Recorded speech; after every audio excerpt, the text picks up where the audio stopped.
So the Family Research Council is this ridiculous anti-gay organization and, of course, pro-family organization. Of course, the general rule of thumb with these organizations, particularly for the Republicans, is whenever there's a name in their organization's name, or there's something they stand for, supposedly, just assume they stand for the opposite.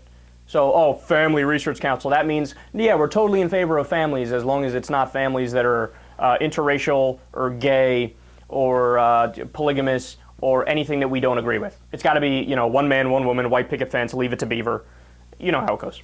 So the geniuses at the Family Research Council have a new theory on what caused Newtown and the Boston bombings. Fascinating. Let's see what's on their mind.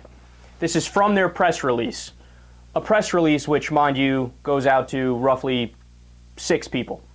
Quote, if Congress wants to stop these tragedies, then it has to address the government's own hostility to the institution of the family and organizations that can address the real problem.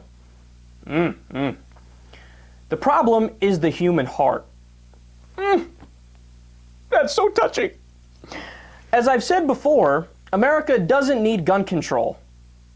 Deep. It needs self-control.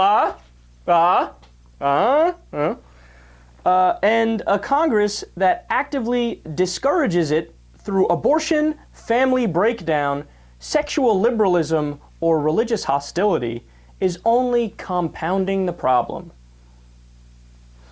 So, do you get that? They are blaming Newtown and the Boston Marathon bombing on sexual liberalism. Literally, that's one of the things they're blaming it on. Sexual liberalism. Oh, you know what, guys? On second thought, I actually think they have a point. You know, one time one of my ex-girlfriends was giving me some hand love in the back of her dad's Suburban while her dad was driving. That's sexual liberalism. That's very liberal and sexual. So, I have to admit, afterwards I was thinking, you know what I really want to do now? Become a jihadi. You know, one time when I was in college, I had a little fun with one of my girlfriends in the bathroom. And I thought, well, when I'm done here, obviously, after this, I become a Chechen bomber.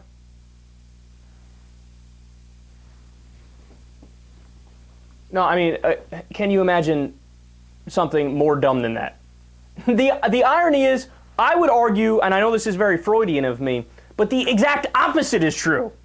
You're telling me if these Chechen boys were diving into some punani on a daily basis, that they'd be like, oh my God, I gotta kill somebody, oh my God. No, they'd be thinking, fuck, where's Jennifer at? She gave me a great time last night, I need some of that ass again. Oh my goodness, I need it, right? I'm telling you, man, that's never something you will ever hear.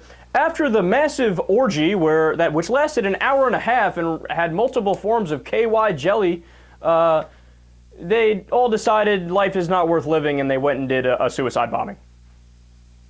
Never happened, never will happen. Sex makes you happy.